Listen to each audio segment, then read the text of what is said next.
Ora, muito bom dia e bem-vindos de volta à nossa conferência. Queria então, porque já vamos com um pequeno atraso, começar por chamar, não sei se querem falar pela ordem que aqui está, mas não havendo pedidos, vamos então obedecer. Queria chamar ao púlpito a primeira oradora do painel, doutora Clara Carvalho, coordenadora do Centro de Estudos Internacionais CEI-UEL. Então, bom dia, aliás já é boa tarde a esta hora.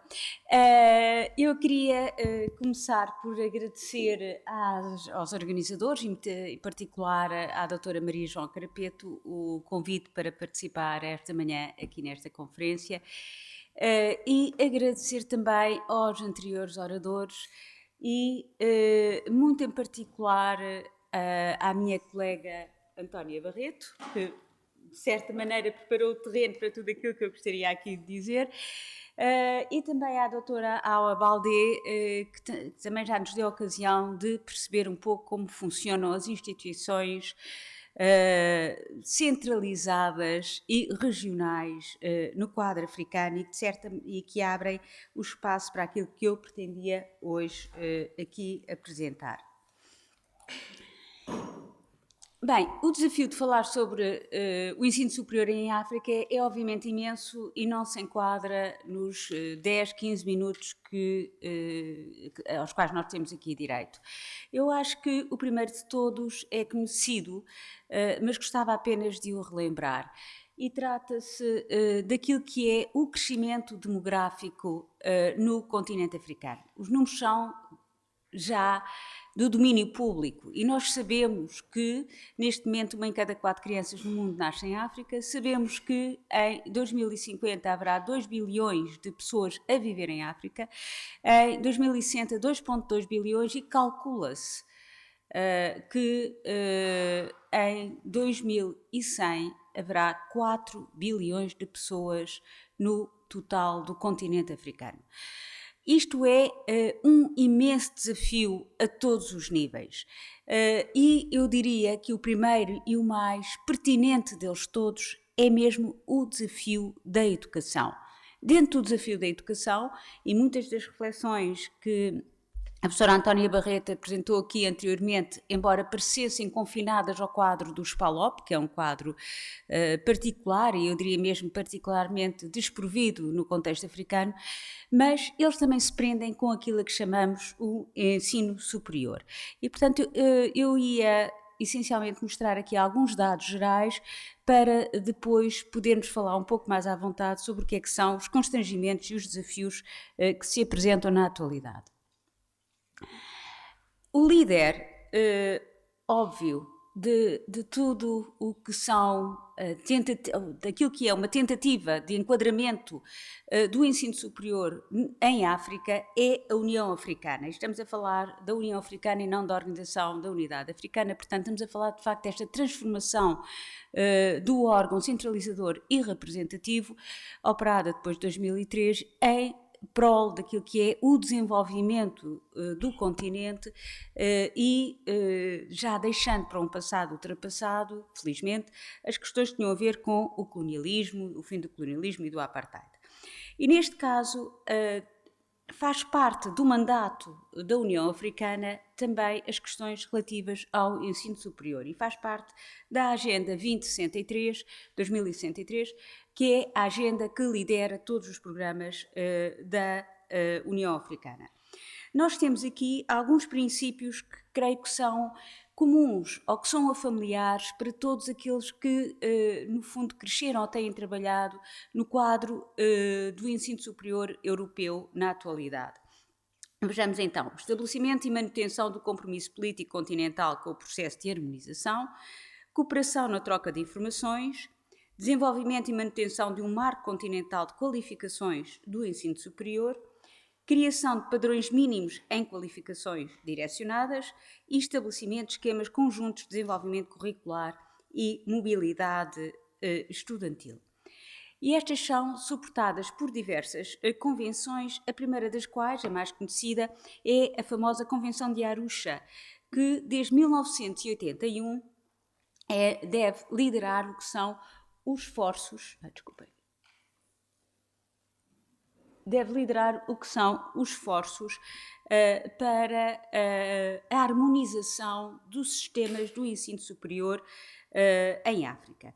Ela é reforçada na Estratégia Africana de Harmonização do Ensino Superior de 2007 e, finalmente, na famosa Agenda 2063, a qual inclui, e eu deixei aqui os nomes em inglês porque eles correspondem às siglas que são utilizadas, portanto, inclui Continental Education Strategy for Africa, portanto, a estratégia da educação continental em África, a estratégia para o ensino técnico, vocacional e profissional e o relatório anual das atividades ao nível continental que deve ser reportado, preenchido por todos os países membros da União Africana.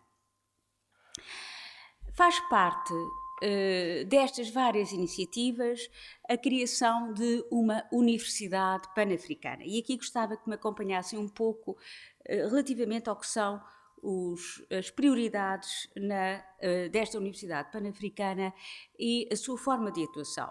Portanto, ela está inserida dentro da chamada década para a consolidação da ciência e da tecnologia, que decorreu de 2007 a 2017, mas tem agora uma continuidade, está dentro da Agenda 2063, como tinha acabado de dizer. E então, a sua missão estratégica é criar instituições de excelência, instituições estas que são vocacionadas para o ensino pós-graduado. Se repararem bem no que é que são estas instituições de excelência, elas dividem-se em água e energia, organizada pela Universidade de Tiamen, na Argélia, e que é considerada representante para o Norte da África. Ciências da Vida e da Terra, incluindo Saúde e Agricultura, organizada pela Universidade de Ibadan, na Nigéria, para a África Ocidental. Ciências Básicas, Tecnologia e Inovação, pela Universidade de Agricultura e Tecnologia Jomo Kenyatta, no Quênia, para a África Oriental. Governação, Humanidades e Ciências Sociais, pela Universidade de Yaoundé, nos Camarões, para a África Central. E Ciências Espaciais, a ser organizado pela África do Sul para a África Austral. Reparem aqui em vários aspectos. Por um lado, o enfatizar daquilo que se chamam as áreas SMET, portanto, Ciências, Matemática, Engenharia e Tecnologia, que tem sido uma prioridade definida tanto no quadro da União Africana como também no quadro do desenvolvimento de muitas universidades em todo o mundo. Depois, a divisão que nós aqui encontramos. Esta é uma divisão que é conhecida... desculpem.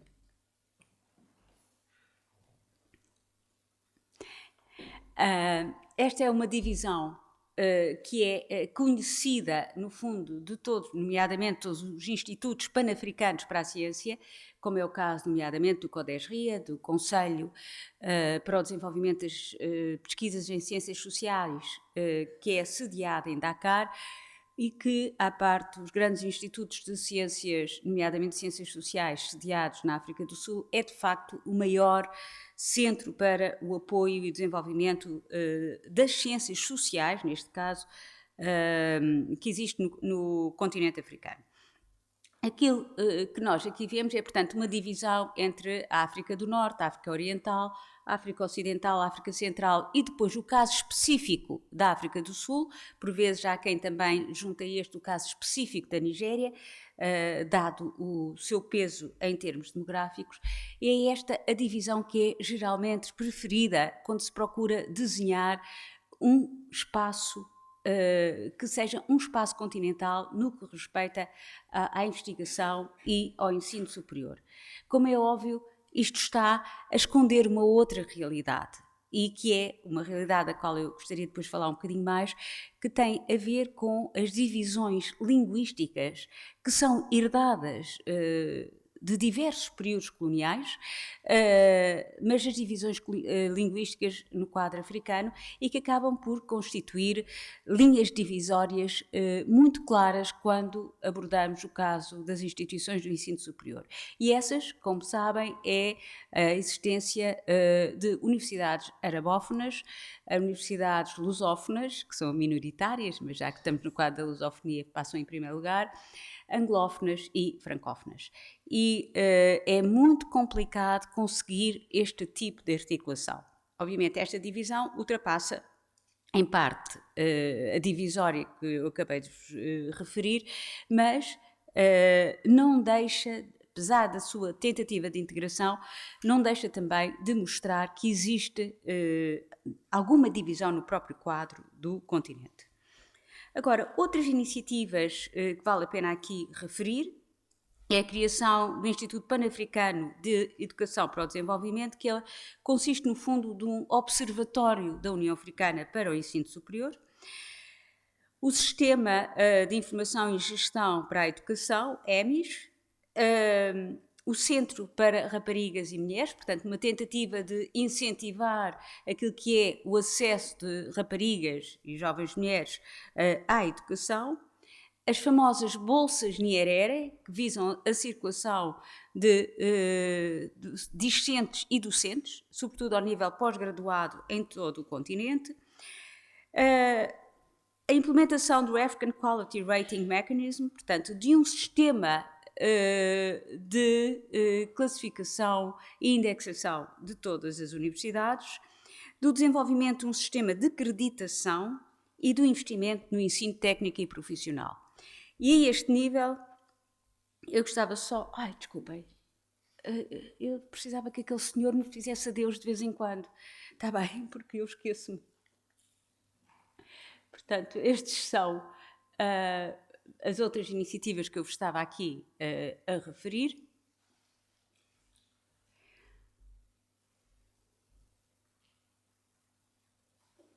E gostava então de vos chamar a atenção para esta estratégia, mais uma vez liderada através da União Africana e da Addis Abeba, que é importante porque acaba por, no fundo, ajudar muito a desenvolver o que é o sistema do ensino superior em toda esta região da África Oriental. Tem por objetivos adequar a oferta às necessidades, a ligação ao setor produtivo, a acreditação e a inclusão das mulheres. E, portanto, é uma estratégia a vários níveis, desde o ensino profissional e do ensino vocacional em termos do ensino básico, em termos do ensino secundário, mas também em termos do ensino superior. Eu gostava de vincar isto. É muito importante mantermos sempre a ideia que o ensino superior não se reduz ao ensino universitário. Muito antes, pelo contrário, são cada vez mais necessárias tudo aquilo que é um treino técnico especializado e, no caso do continente africano, que está numa fase de grande expansão de todo o seu sistema de ensino, será ainda mais importante pensar nesta opção que está também no quadro das políticas seguidas pela União Africana. Outro aspecto que é aqui reconhecido tem a ver com a existência de organizações regionais que elas próprias tentam incentivar no seu interior estes mesmos mecanismos. Eu diria que aquela que tem trabalhado de uma forma mais efetiva é a própria COAS, ou CDAO, ao tentar criar sistemas de acreditação equivalentes para todos os seus Estados-membros. Claro que haverá aqui pessoas, como é o caso da doutora Awa Baldé, que se vai perguntar, mas desde quando é que a Guiné-Bissau tem estes sistemas de acreditação? Bom, tem tentado. Não estou a dizer que sejam efetivos para todos os seus Estados-membros. Uma outra, que era aquela que eu gostava aqui de vos referir, é o caso da CPLP, que também é uma organização regional e que adotou o processo de Bolonha, criando a Declaração de Fortaleza em 2004, apesar da reunião inicial ter sido em 2002. Além disso, tem promovido várias ações. Bem, eu não sei porque é que isto ficou assim. E o tempo está depois. Não, Tem, não é isso, não é isso. O português transformou-se em algo de um pouco estranho, mas pronto, eu peço que vocês adivinhem o que é que lá está. e o tempo está a terminar. Peço o favor de conseguir concluir o seu tempo. Está quase. Estas ações que estão aqui passam por declarações de ministros, pela existência de planos estratégicos, pela ligação das mulheres cientistas no quadro da CPLP, etc, etc. Portanto, como eu tenho pouco tempo, vou passar de imediato àquilo que eu vos queria dizer. Desculpem, isto não era desafios, eram 3 pontos, não era desafios, mas pronto. Quais são os grandes desafios que nós vamos aqui encontrar? Uma oferta muito limitada às necessidades.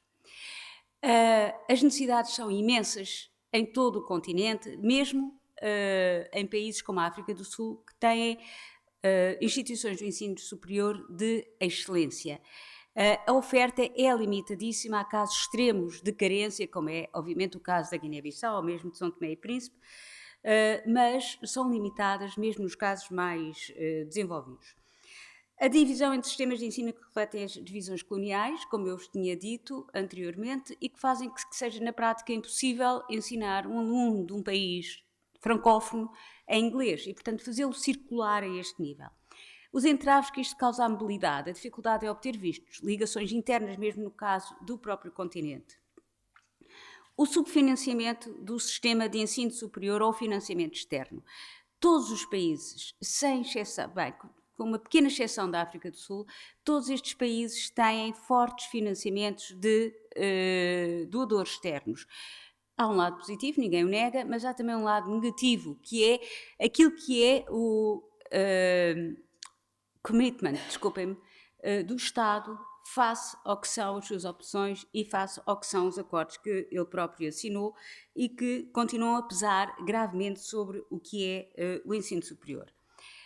A credibilidade deste mesmo ensino superior e que se vai expressar em termos da potencialidade ou não de haver acordos de igual para igual e acordos interpares com instituições do ensino superior em todo o mundo, e nomeadamente com as instituições nos países europeus.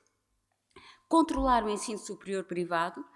A África é um imenso mercado e é um imenso mercado para as instituições de ensino superior e basta entrar-se numa qualquer capital para encontrarmos todas as instituições privadas sem serem propriamente creditadas e credibilizadas a atuarem nestes mesmos países, a fornecerem ensino que não é nunca um ensino que possa ser alvo de um controle do Estado, tal como em princípio será o ensino público. E, sobretudo, a adequação às necessidades, às SMET, como vemos e como acabámos de ver, está na agenda da União Africana, mas em boa verdade nem todos os países já aplicam, pelo mesmo fenómeno que, por exemplo, em Portugal já foi conhecido, que é a diferença em termos de recursos humanos, em termos de custos entre formar pessoas na área das chamadas SMET e pessoas nas áreas, nomeadamente, das humanidades e ciências sociais. O caso da Etiópia é um caso positivo, porque acabaram de lançar quase 80 novas universidades espalhadas por todo o país, dentro da proporção de 70 para 30, portanto, 70% de todos os novos cursos têm que ser nas áreas SMET e só 30% em outras áreas. Portanto, adequando mais às necessidades e menos àquilo que é oferta em termos de lecionação.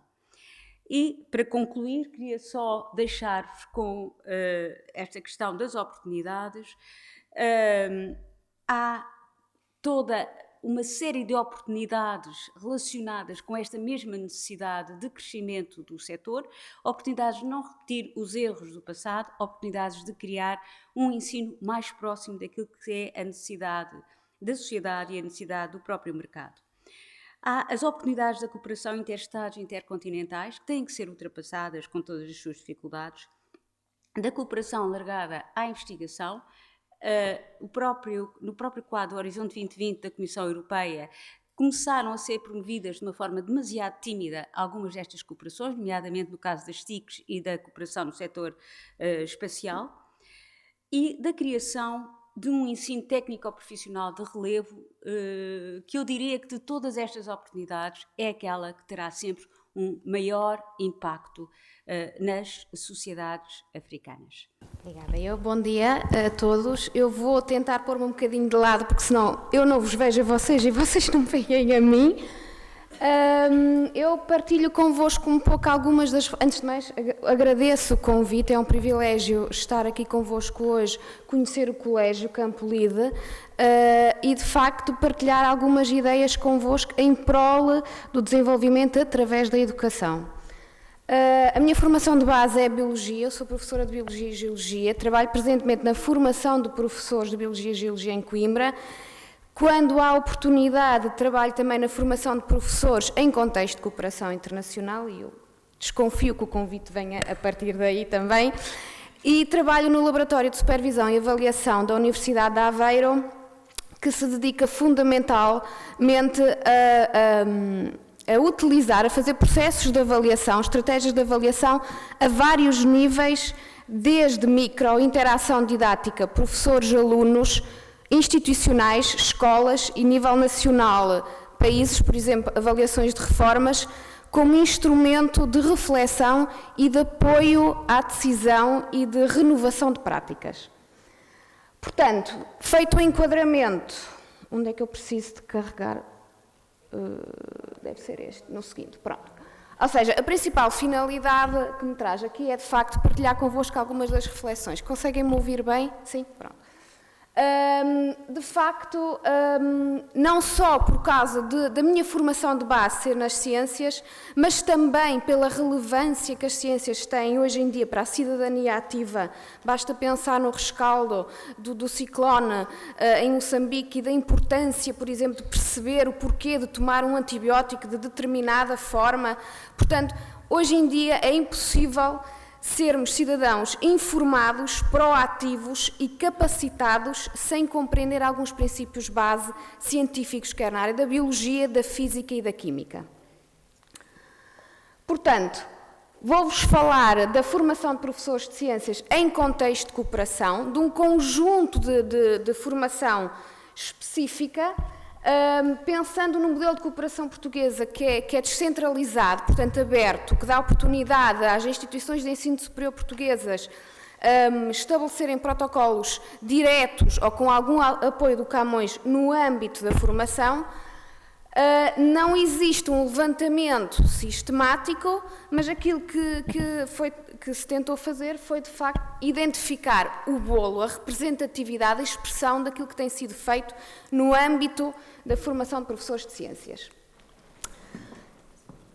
Considerando as 15 universidades da rede nacional e num intervalo temporal de 2000 a 2015, pensando numa lógica do desenvolvimento da agenda da década para o desenvolvimento sustentável, foram levantados metodologicamente, através de consulta de páginas online, um total de 189 protocolos, estando isto claramente representado por defeito, pelo facto da falta de visibilidade dos protocolos e de sistematização institucional. Ainda assim, gostaria de salientar que, então, neste intervalo temporal restrito foram identificados um conjunto de 189 protocolos, dos quais 80 especificamente no âmbito das ciências, envolvendo um conjunto de docentes, não só docentes, mas, por exemplo, também bolseiros ou investigadores pós-doc, que se deslocaram durante um intervalo de tempo específico, um mês, 15 dias, a um determinado país, para formar um conjunto de professores dos vários domínios, biologia, física, etc. Se nós pensarmos no impacto que cada professor formador tem no formando e depois estes têm nos seus alunos, há aqui uma responsabilidade grande. E essa responsabilidade importa refletir sobre ela e aprender com ela e sistematizá-la, sobretudo, que é algo que ainda falta fazer. Para onde precisamos de ir? A reflexão aqui vai partir de dados que emergiram de 2 protocolos no contexto de uma instituição, de uma universidade que tem vindo a desenvolver vários protocolos e envolveu um conjunto de 17 profissionais Foram feitas entrevistas individuais numa lógica de clusterização de casos, isto é, cruzamento de experiências de aprendizagens realizadas no contexto da formação, desde coordenação a formador. Importante porque esta clusterização, porque curiosamente, ainda que seja dentro da mesma instituição, não há institucionalmente o hábito de partilhar experiências. Portanto, não conhecemos aquilo que os outros vão aprendendo e não partilhamos a nossa experiência.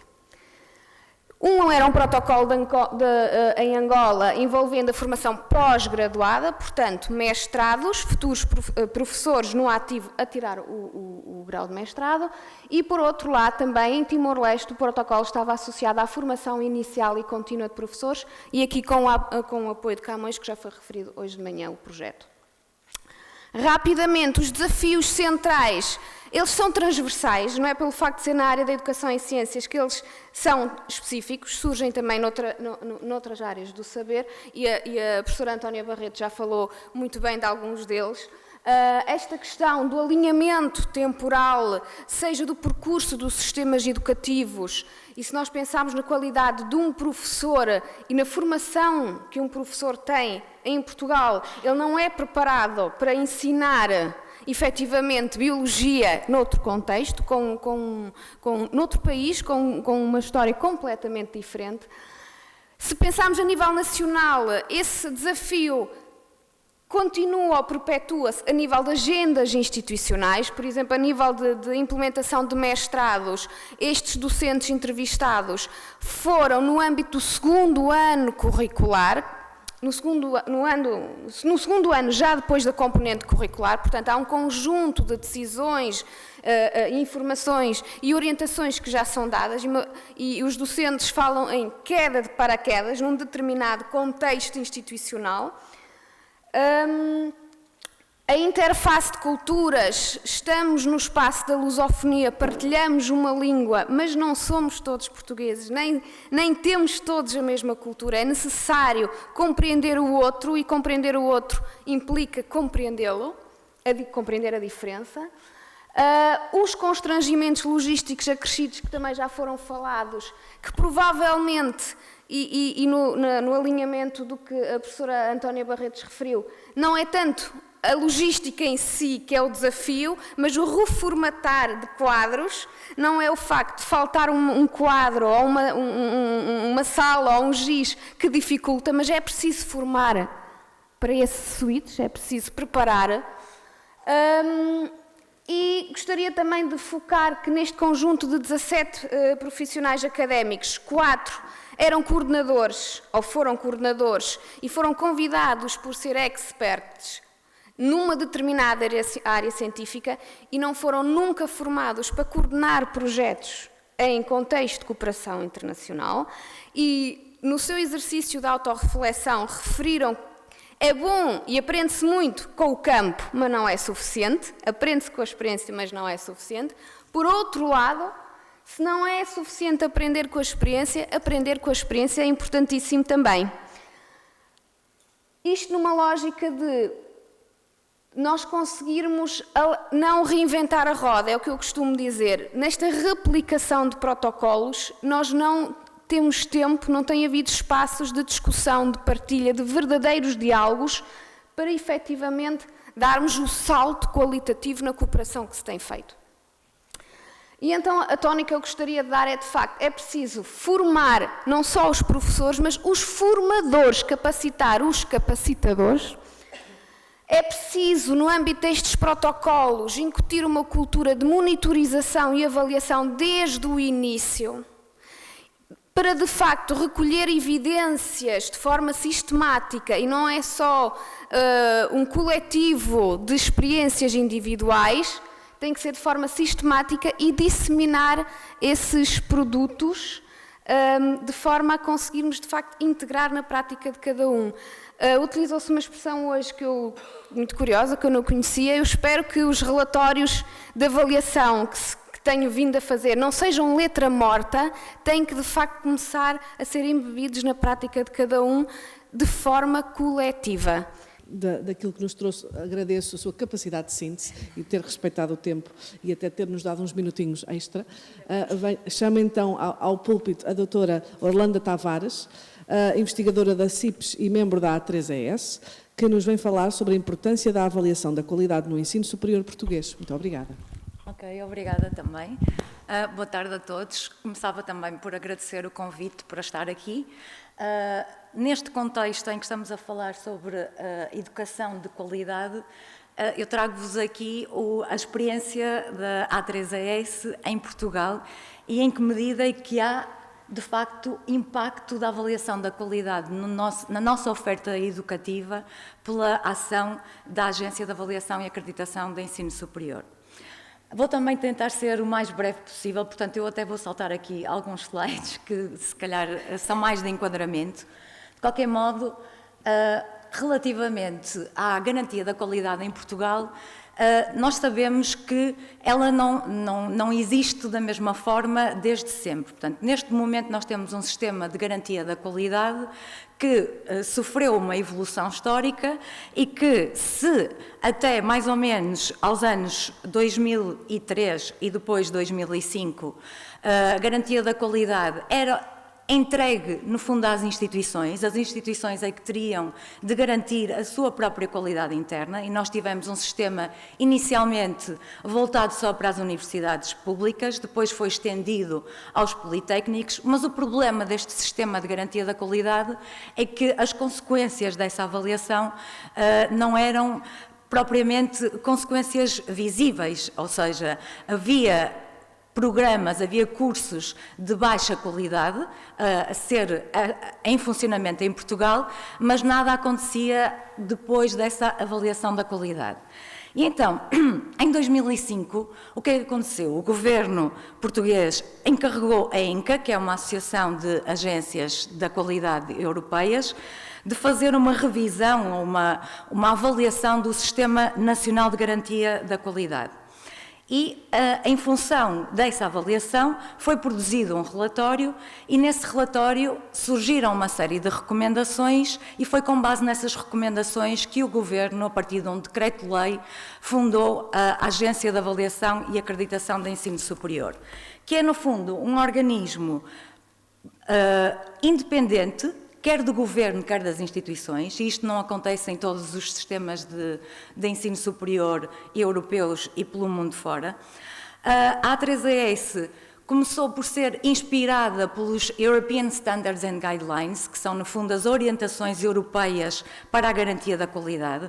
E estes European Standards and Guidelines oferecem, no fundo, orientações não só para as instituições garantirem a sua qualidade interna, como também para as próprias agências fazerem a avaliação das instituições e dos cursos e também depois para a avaliação das agências. Portanto, são, no fundo, estes European Standards and Guidelines que permitem que os sistemas de ensino superior europeus sejam comparáveis e que, por exemplo, um estudante que venha estudar para Portugal tenha graus cuja qualidade seja minimamente equivalente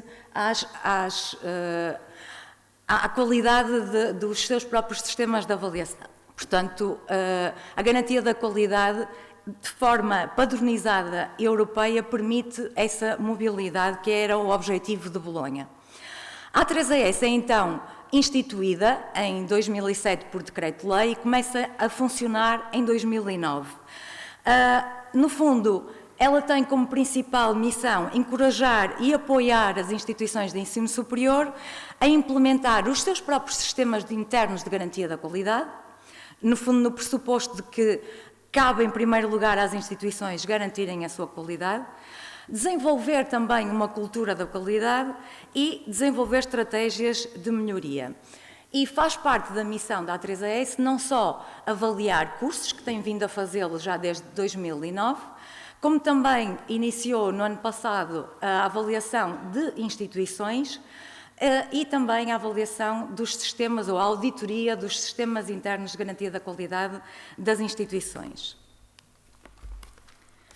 Portanto, as funções da A3ES são precisamente estas: definir, antes de mais, quais são os padrões de qualidade do nosso sistema de ensino superior, avaliar e acreditar não só os ciclos de estudo, os cursos, mas também as instituições, fazer uma divulgação pública do resultado da avaliação e acreditação. Isto porquê? Porque se pressupõe que o público tem direito a saber a qualidade daquilo a que vai eventualmente concorrer ou no futuro ou até no presente. E tem também como função a promoção da internacionalização do sistema de ensino superior português, não só na Europa, como no resto do mundo. E é nessa sequência, nessa necessidade também de internacionalização, que a agência também tem feito inúmeras ligações com países da língua oficial portuguesa. De facto, já tem apoiado e cooperado com organismos homólogos em Macau, Angola, Cabo Verde e Moçambique. Está previsto também o estabelecimento de protocolos com Timor e, neste momento, também já decorreram algumas avaliações de ciclos de estudo lecionados em São Tomé e Príncipe, Macau, Moçambique, mas neste caso de instituições portuguesas que estão a lecionar nesses países, porque há uma diretiva que faz com que tudo o que seja português lecionado no estrangeiro é a agência que avalia esses cursos, com a colaboração de eventuais agências locais. Ora, quando a agência entrou em funcionamento, como é que estava o nosso sistema de ensino superior? Nós temos um sistema binário, ao contrário de alguns sistemas de ensino superior unificados, como na Inglaterra, que unificaram o sistema, só têm universidades. Nós temos universidades e politécnicos. Temos um setor público e um setor privado, que teve uma grande expansão a partir dos anos 90 e foi também o que permitiu a massificação do ensino superior em Portugal, foi por via da criação do setor privado. Temos uma grande dispersão regional, dispersão essa que é sobretudo garantida pelo setor público, porque o privado acabou por se concentrar nas grandes regiões urbanas. E até em termos de cobertura regional, o subsistema que melhor cobre é o sistema politécnico. Mas nós não temos em Portugal nenhuma instituição que tenha um verdadeiro caráter nacional. E o que é que isto significa? Significa que, ao contrário, por exemplo, de um sistema como a Inglaterra, que temos uma universidade como Oxford ou Cambridge, que é capaz de atrair estudantes de qualquer zona do país e fora do país, em Portugal nós não temos uma instituição capaz de atrair estudantes fora da região em que a instituição está localizada. Portanto, nós temos instituições que têm uma base de recrutamento bastante local. No fundo, também temos uma grande desigualdade, ou tínhamos na altura em que a A3ES entrou em funcionamento, grande desigualdade de qualidade da oferta. Isto porquê? Porque havia algum desequilíbrio entre o sistema público e privado. Com a expansão, houve de facto, e também com Bolonha, houve de facto um crescimento, às vezes pouco sustentado com critérios de qualidade de alguns cursos, e foi necessário então fazer uma espécie de limpeza ao sistema de ensino superior, de forma a tornar todos os cursos oferecidos em Portugal equivalentes, ou pelo menos, porque não estamos a fazer aqui rankings, para que sejam equivalentes em termos de qualidade e sejam confiáveis, digamos assim. Portanto, aquilo que eu vos vou apresentar aqui, e é muito pouco comum, porque conhecem o trabalho da A3ES, mas nem sempre têm acesso aos resultados daquilo que já foi feito até agora.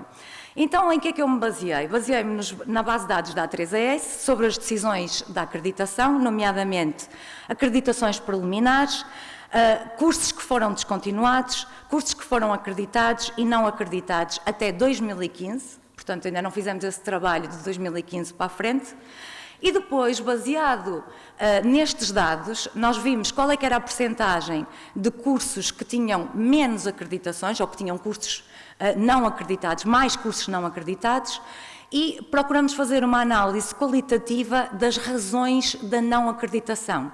E, curiosamente, estamos numa faculdade de Direito e foi precisamente a área de Direito que teve uma percentagem de cursos não acreditados maior. E, portanto, o que nós fizemos foi analisar as razões dessa não acreditação. E vou-vos expor, então, alguns desses dados. Portanto, o que aconteceu? Quando a agência entrou em funcionamento, em 2009, existia no nosso sistema de ensino superior 5.262 cursos de ensino superior, contando com licenciaturas, mestrados e doutoramentos. Portanto, a agência só avalia cursos conferentes de grau. Não avalia TESPs, nem CEPs, nem pós-graduações em geral. E, na altura que entrou em funcionamento, a agência não conseguiria, obviamente, avaliar todos os cursos ao mesmo tempo.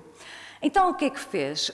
Resolveu aplicar 3 critérios fundamentais, nomeadamente a investigação associada a cada um dos cursos, as qualificações do corpo docente e o número de estudantes. E aplicou isso numa plataforma eletrónica a todos os cursos que existiam em Portugal, e desses cursos, nem todos passaram nesta primeira triagem.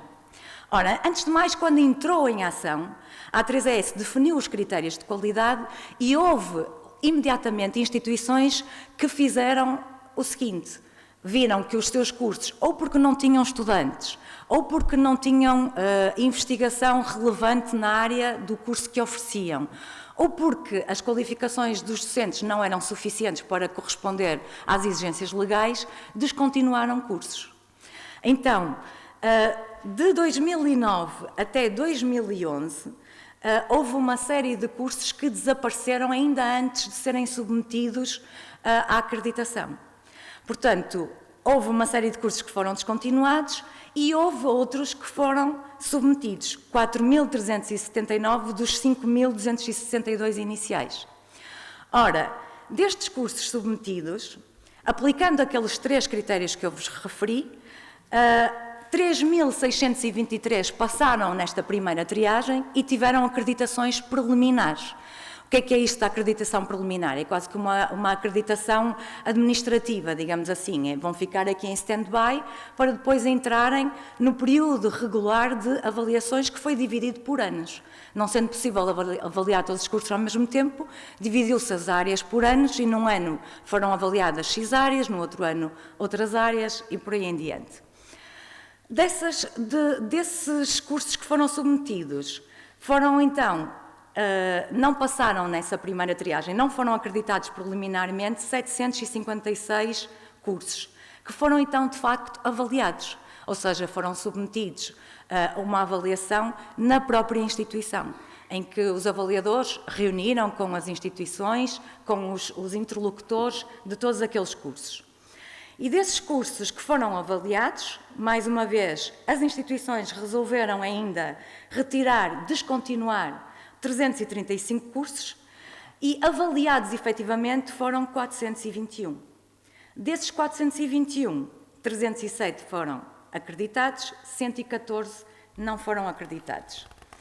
Depois entramos no período regular das avaliações, ou seja, agora todas as áreas, mesmo aquelas que tinham sido acreditadas preliminarmente, entraram no período regular de avaliações. E os resultados que temos até 2015, no que diz respeito, por exemplo, ao setor público e privado, verifica-se que foi, sobretudo no setor privado, que houve mais não acreditações. Portanto, 35,6%. Talvez porque o ensino privado tenha apostado um pouco mais no ensino e um bocadinho menos na investigação, talvez porque tenha investido sobretudo em cursos mais baratos, aqueles chamados de caneta e papel. A verdade é que foi neste setor que houve menos cursos acreditados.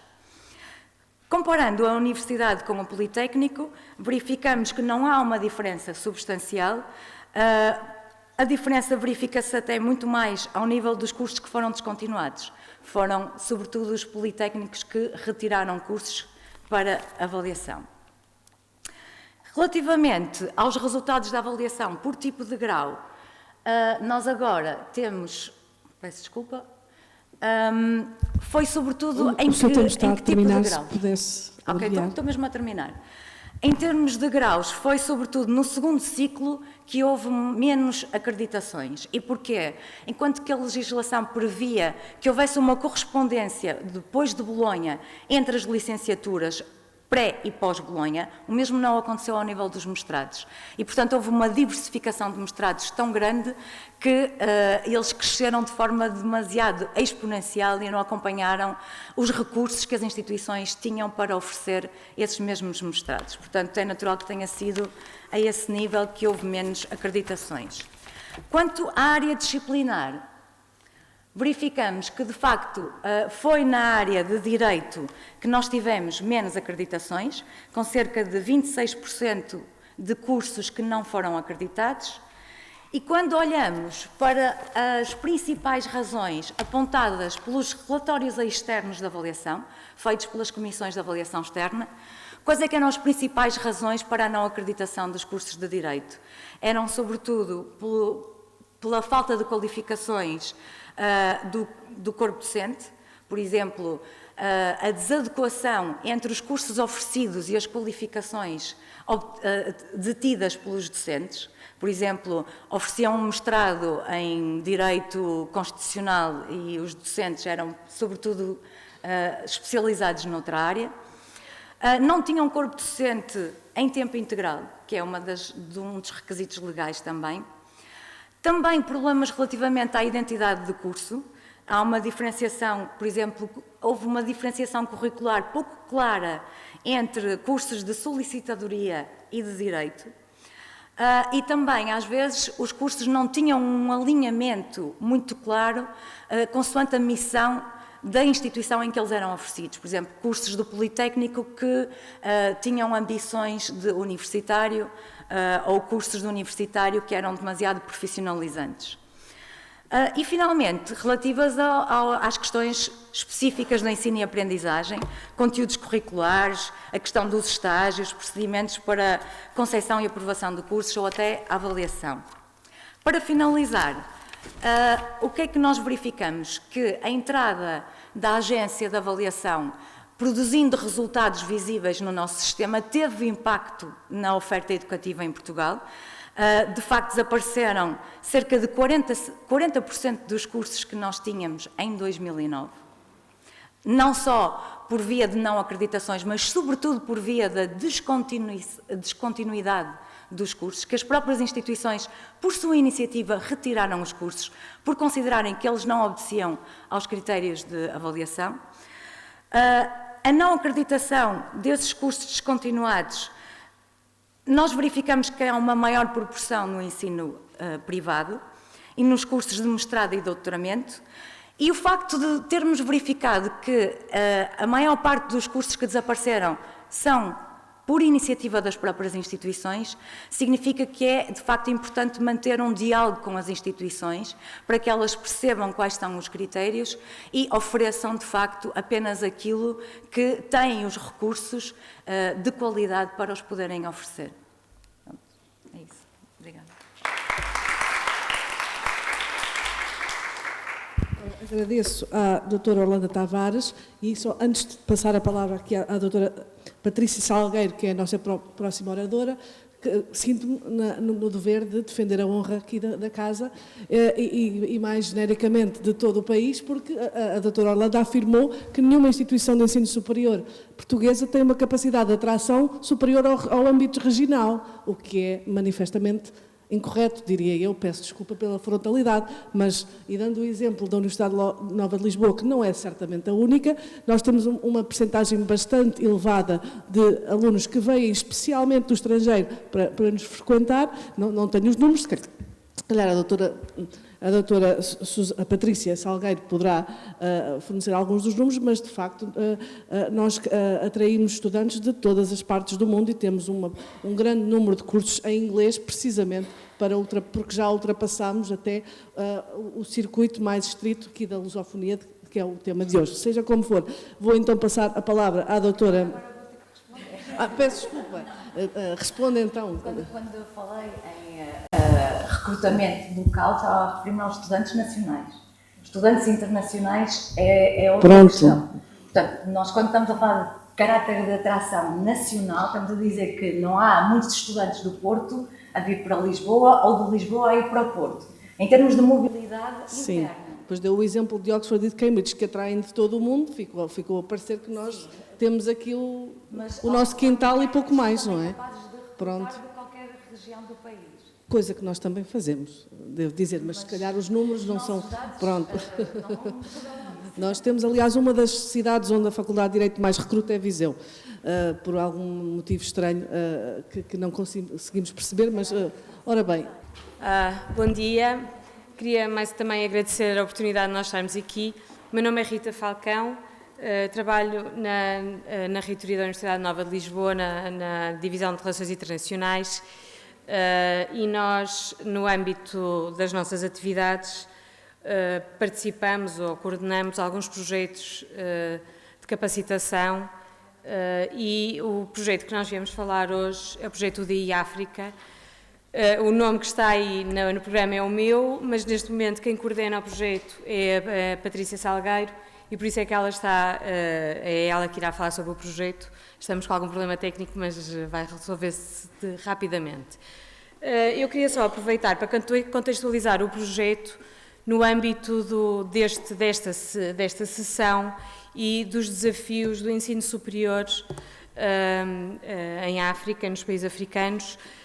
Nós não temos tanta experiência, nem uma abordagem tão estruturada como a que já aqui foi apresentada, e para nós foi mesmo muito importante ouvir aquilo que foi falado, mas o que nós temos, este projeto surgiu de uma vontade de 4 universidades africanas, 2 de Moçambique, 2 de Angola, se juntarem com a Universidade Nova de Lisboa, e depois nós também convidámos alguns parceiros europeus para participarem neste projeto. E o que eu achei interessante é que, do ponto de vista dos reitores das universidades africanas, há um desafio que me parece extremamente interessante, que o projeto tentou, de alguma forma, abordar, que é a dificuldade que as universidades africanas, pelo menos destes 2 países, têm em reter o seu talento. Por isso, o que está a acontecer, e em particular não nas universidades da capital, de Maputo e de Luanda, mas nas universidades de Benguela e de Nampula, o que está a acontecer é que há uma procura muito grande de pessoal qualificado pela sociedade civil. Por isso, as pessoas que têm licenciaturas ou que têm mestrados ou doutoramento acabam por ser chamados para outros desafios a nível nacional, seja pelo governo, seja por agências internacionais, e as universidades acabam por ficar vazias do talento que formaram e às vezes até, de alguma forma, financiaram para ir para outros países para obter um grau diferente, um doutoramento, etc. E acaba por ser este um desafio muito importante destas universidades, que é como é que nós conseguimos ter ensino superior de qualidade quando os nossos professores, os nossos investigadores são chamados para outros desafios. Pronto, a Patrícia, podes falar um pouco do projeto? Muito obrigada. A Rita já fez aqui uma revisão importante da nossa análise de necessidades, muito a par com a apresentação da professora Clara Carvalho, que apresentou alguns desafios com os quais nos identificamos, obviamente. E então, eu vou só começar por vos enquadrar o projeto em algo que é comum a esta conferência, a nós todos hoje em dia, né? Que trabalhamos na academia. Portanto, desenvolvimento sustentável é algo que se preocupa em satisfazer as necessidades da geração presente sem prejudicar as gerações futuras. E nesse âmbito, em 2016, foram propostos e entraram em ação 17 importantes Objetivos de Desenvolvimento Sustentável, que já todos vocês ouviram falar com certeza. Então, para esta apresentação e no âmbito da gênese do nosso projeto, queria salientar 2. Um é comum à conferência, Educação de Qualidade, e para o projeto em particular. Portanto, tinha aqui a questão de algumas metas dos objetivos. Portanto, um é uma meta que está relacionada com emprego e trabalho digno, outra e empreendedorismo, outra é a promoção do desenvolvimento sustentável e outra ainda com a cooperação internacional. Depois, outro objetivo que para nós é muito importante e que é a base também deste projeto é o 17, que é o objetivo das parcerias. A Organização das Nações Unidas reconhece que uma das ferramentas importantes para a implementação dos Objetivos de Desenvolvimento Sustentável são as parcerias, quer sejam norte-sul, sul-sul, triangulares, regionais, internacionais. e é um dos objetivos mais transversais a todos os outros objetivos. Aqui destacamos para o nosso projeto a meta de transferência de tecnologia e as metas relacionadas com a capacitação. Então, o que é que aconteceu em 2016? Portanto, no âmbito de uma abertura de concurso da Comissão Europeia do programa Erasmus+, a Reitoria da Universidade Nova de Lisboa candidatou-se a um projeto de capacitação, ou seja, de reforço de capacidade no ensino superior. E para tal, o que é que aconteceu? Reunimos aqui uma parceria de muita qualidade e de peso, com 4 universidades europeias. Além da Nova, entraram a Universidade de Maastricht, a Universidade de King's College de Londres e a Universidade Livre de Bruxelas. Por outro lado, como a Rita já explicou, conseguimos definir parcerias com as 2 grandes universidades na Angola e Moçambique, a Eduardo Mondlane em Moçambique e Agostinho Neto em Luanda, e também 2 universidades mais recentes, menos centrais, que são a Universidade de Lúrio, em Moçambique, e a Universidade de Kativala-Buila, em Benguela. Além disso, temos o nosso parceiro de qualidade, fazendo aqui ponte com a nossa colega da Agência de Qualidade, que é uma tarefa muito importante no projeto, e o que é que vamos fazer a seguir? Então, saliento os nossos parceiros africanos, que são a razão de ser, são os target deste projeto. Então, em primeiro lugar, definimos 4 áreas científicas que são os pilares temáticos da capacitação. E isto foi concordado e trabalhado no projeto como uma abordagem multidisciplinar aos desafios regionais e nacionais, identificados pelos parceiros africanos. Portanto, identificámos a área de economia e gestão, a área de ciências sociais, a área da saúde e a área de infraestruturas e ambiente. Tudo isto sob o mote comum do desenvolvimento sustentável e inclusivo. Então, os objetivos do DIAFRICA são, assim, melhorar a qualidade de educação e investigação de serviços das universidades parceiras africanas, aproximar a universidade da sociedade local, portanto, envolvendo partes interessadas em atividades com professores e alunos para a criação de valor, contribuir para a internacionalização dessas instituições através de programas de mobilidade e promover uma cultura de inovação e empreendedorismo social. Como é que conseguimos, ou como é que estamos a desenvolver as atividades para cumprir estes objetivos? Portanto, esqueci-me de dizer, isto começou no final de 2017 e vamos até março de 2020, portanto, está em pleno desenvolvimento e implementação. Portanto, há 4 áreas de atividades em que assenta o projeto. Uma é a criação de centros académicos de inovação, criação ou reformulação. No caso das universidades mais antigas, já tinham centros que precisavam de ser reativados, qualificados. As mais recentes, sim, criamos centros de raiz, onde vai ser o quartel central da atividade nas instituições africanas. Depois, outra área de ação importante é o desenvolvimento pessoal e profissional do pessoal docente e não docente, e aqui vou desenvolver um bocadinho com o nosso programa de capacitação internacional, e depois o impacto na sociedade, como já referi, para a criação de valor, e a internacionalização da universidade. E isto através dos próprios centros, da rede de países e universidades africanas e os gabinetes de relações internacionais. Em relação aos centros, portanto, já mais ou menos resumi, eles são o nosso quartel-general, portanto, aqui, a partir do momento em que eles estão criados e a sua comunicação feita, as equipas dos colegas das universidades estão lá baseados e é lá que vão fazer as formações, as workshops, a partir dali organizam as conferências, em alguns dos casos temos feito as reuniões de consórcio lá, e é lá que também estão a ocorrer reuniões com partes interessadas para desenvolvimento de projetos de empreendedorismo social e eventualmente com a aplicação de projetos na comunidade. Em termos de o que é que aconteceu de início em relação à formação dos colegas docentes e não docentes? Entre março e abril de 2018, cada uma das universidades africanas selecionou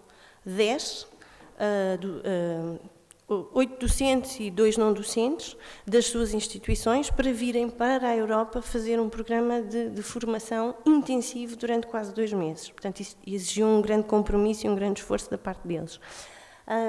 E como é que isto foi organizado? Portanto, nós definimos as tais 4 áreas disciplinares, pelo menos para os docentes, que ficaram alocadas a cada uma das instituições europeias, ou seja, a Nova ficou com responsabilidade da área de Economia, a Universidade de Maastricht ficou com a área da Saúde, King's College London ficou com as Ciências Sociais e a Universidade Livre de Bruxelas com a parte mais de Engenharia e Infraestruturas e Ambiente.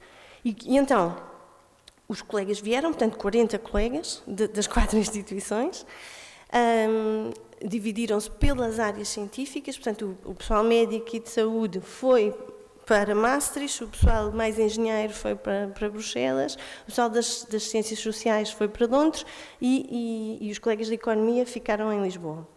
E aqui deu-se uma formação mais intensiva dentro dos colegas docentes.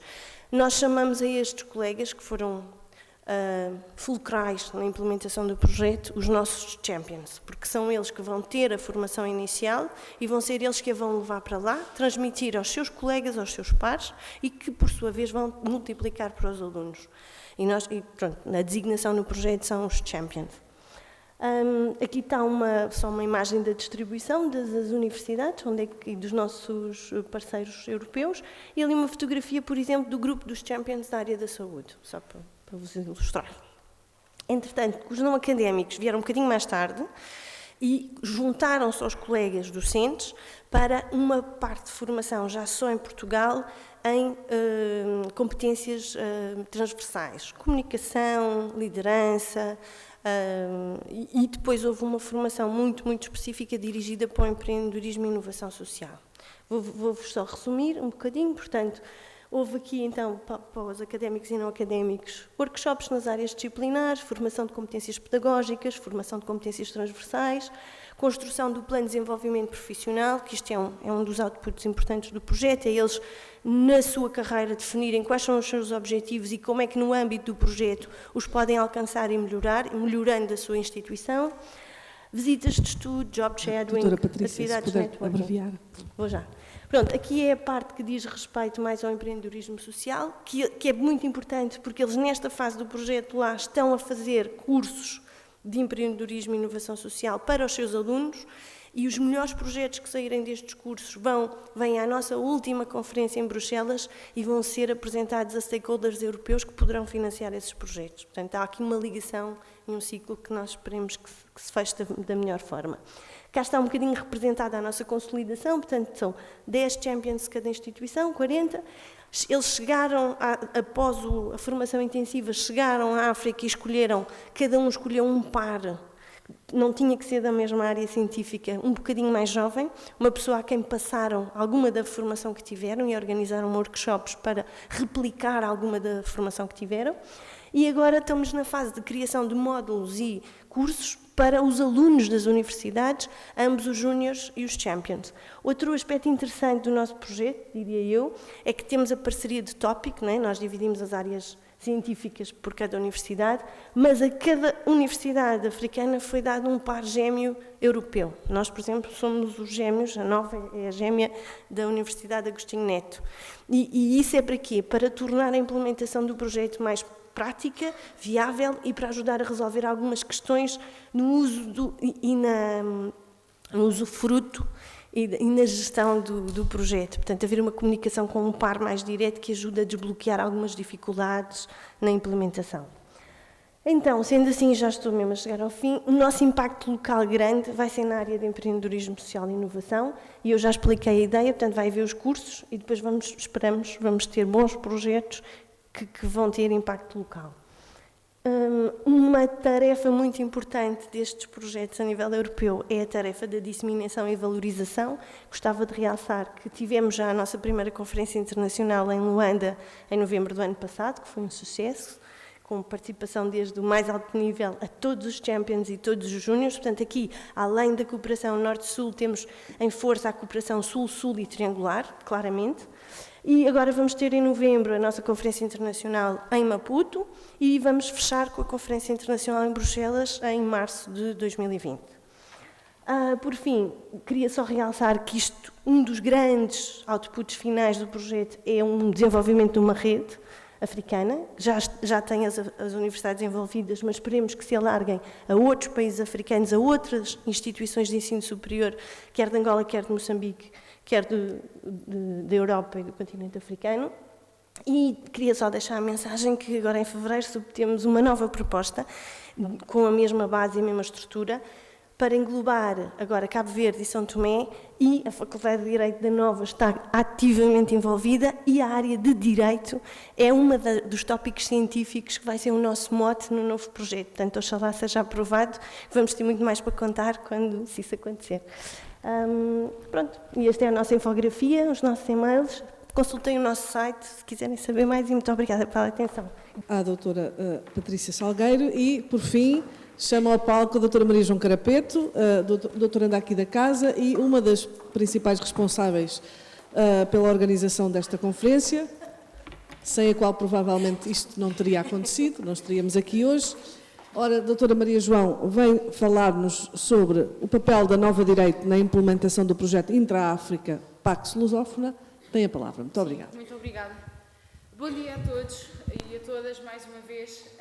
Eu tenho que falar para o microfone, porque senão depois os vídeos ficam uma desgraça. Isto para mim vai ser uma dificuldade, porque eu gosto de andar de um lado para o outro. Bom, enfim, eu, como sou a última, vou resumir bastante a minha apresentação, até porque as minhas colegas de painel já focaram muitos dos problemas que eu venho aqui tratar. Eu vou falar-vos de um projeto muito específico em que a Nova Direito é um parceiro técnico e vou explicar qual foi o nosso papel perante o desafio que tínhamos. O que é o projeto Intra-África Pax Lusófona? Quase todos vocês conhecem o programa Erasmus. O projeto Intra-África Pax Lusófona é um Erasmus em África, entre universidades africanas, dentro da área do direito, para mestrados e doutoramentos. Ao contrário do que acontecia até então, os alunos não vêm da África para a Europa estudar, circulam entre universidades africanas. Estes são alguns dos objetivos, muito resumidamente, mas durante os 4 anos e meio deste projeto, 67 pessoas vão andar a circular por África para obter graus académicos de mestrado, doutoramento, vão andar funcionários para receber formação e fazer períodos de mobilidade dentro das universidades parceiras, e vamos ter alunos a fazer uma coisa que é relativamente inédita nas nossas parcerias: obter créditos. E esta é uma palavra muito importante nos próximos anos que se seguem em África, como dizia a professora Clara Carvalho. Para nós, europeus, o sistema de créditos é uma coisa muito, muito familiar. É fácil. Eu fiz não sei quantos créditos na Universidade X ou Universidade Y. Em África isto não é assim. Muitas das universidades com quem trabalhamos não têm qualquer sistema de créditos. Cabo Verde, por acaso, tem, e tem sido um parceiro que vai nortear até os outros neste sentido.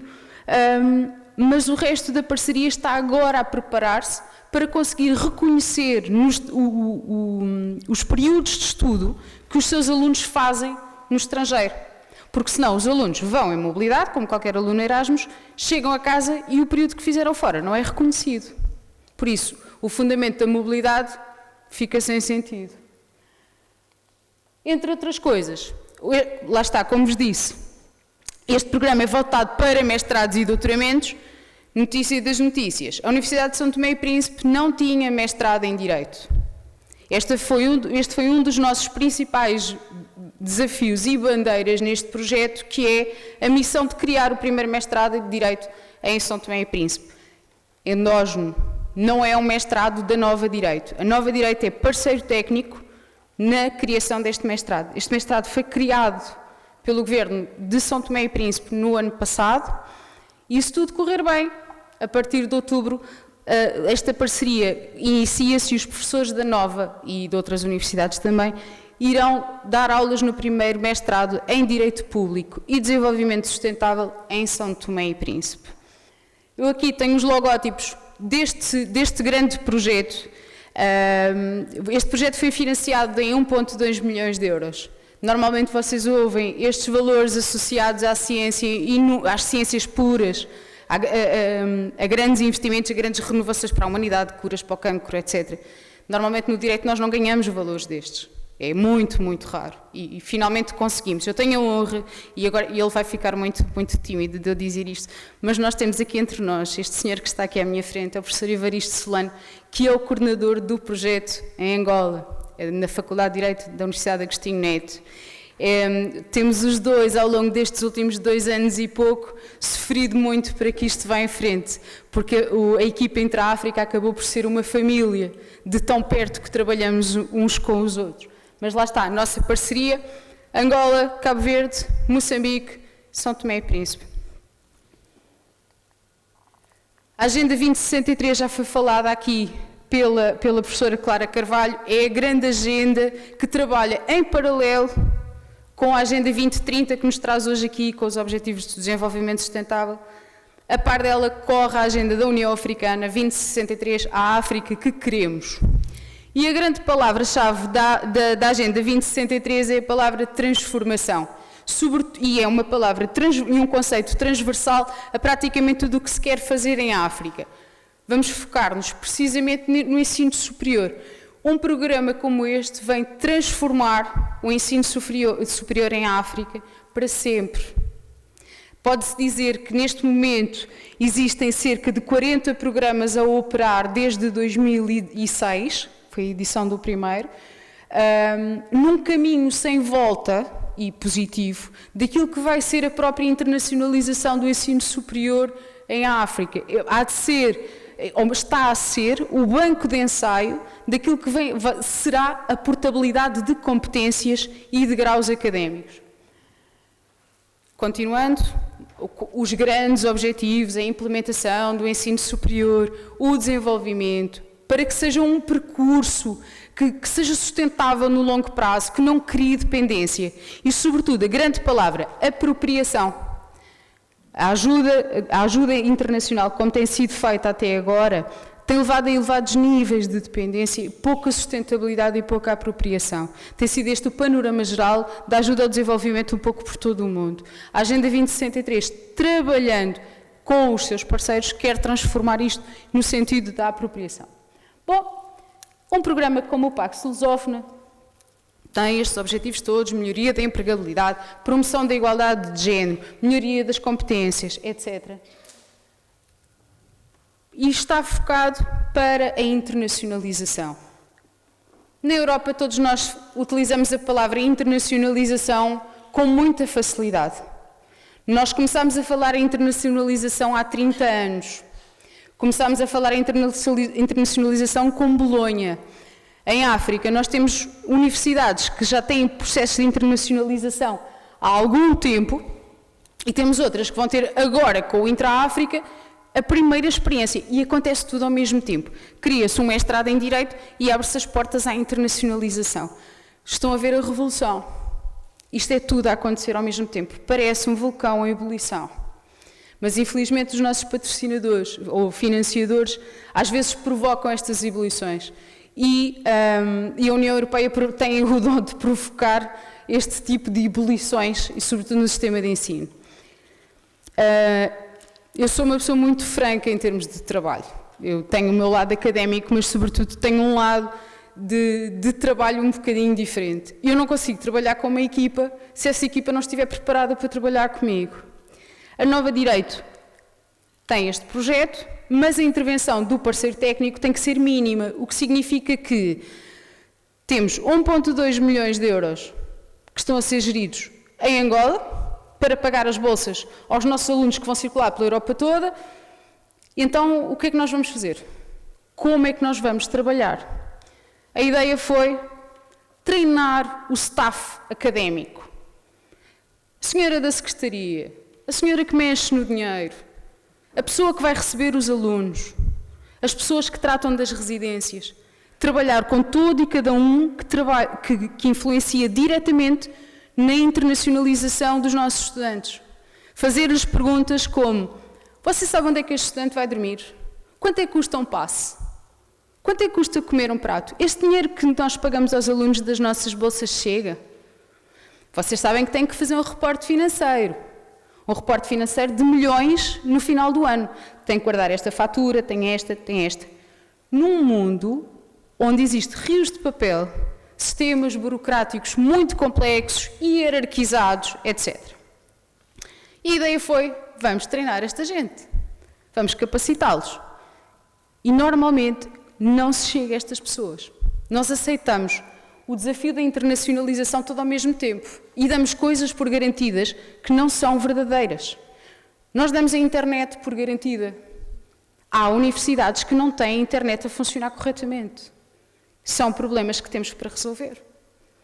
Nós queremos falar em internacionalização em África e temos que falar em residências de estudantes.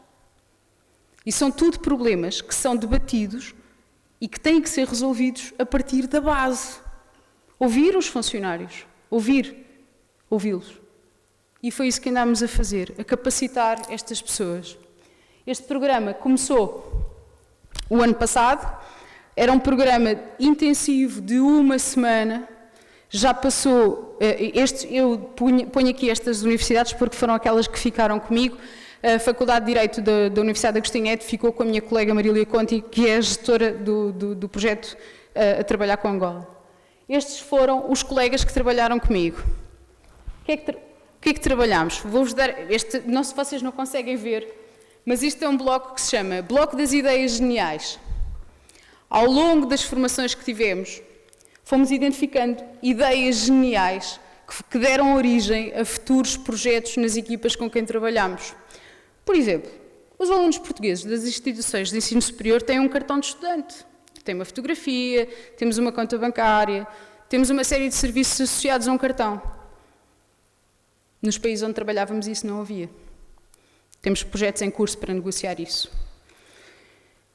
As pessoas não estavam habituadas a negociar.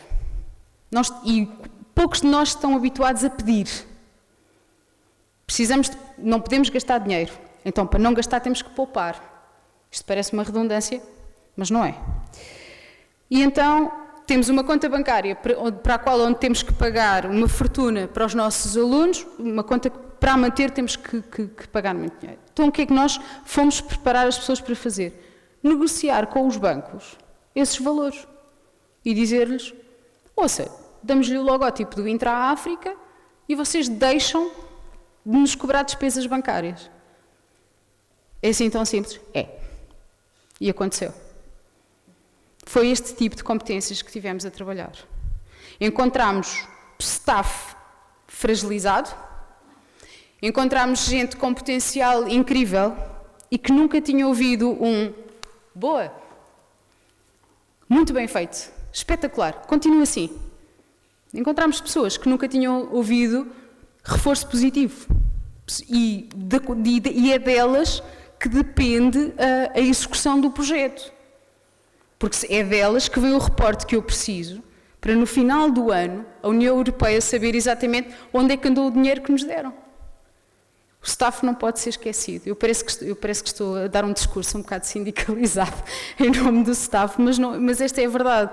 Sem os administrativos, os projetos fazem-se com investigadores, com alunos. Sem os funcionários administrativos das universidades, não se fazem grandes projetos e muito menos de internacionalização, porque precisamos deles para tudo. Eu vou terminar. Estas são algumas das equipas com que eu tive o gosto de trabalhar. Estou ansiosa por voltar, porque o trabalho que fizemos foi incrível e, entre outras coisas, levámos e aplicámos modelos que para alguns de nós são muito comuns. Não sei se vocês já ouviram falar em análise SWOT, em que se identificam as fragilidades e os pontos fortes das instituições, o que quer que seja.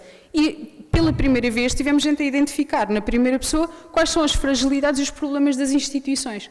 E, a partir daquilo que as pessoas identificam, começar a trabalhar soluções. E, neste momento, temos a circular pelo mundo 15 alunos. A partir do próximo mês de setembro, teremos mais 8 e 2 funcionários. Lembrem-se, vão andar 67 pessoas a circular por África para estudar Direito e trabalhar em universidades. Porquê? Porque existe staff a trabalhar para que isso aconteça. Porque este projeto é, sobretudo, um projeto académico, mas é um projeto essencialmente feito por pessoas e para pessoas. Obrigada.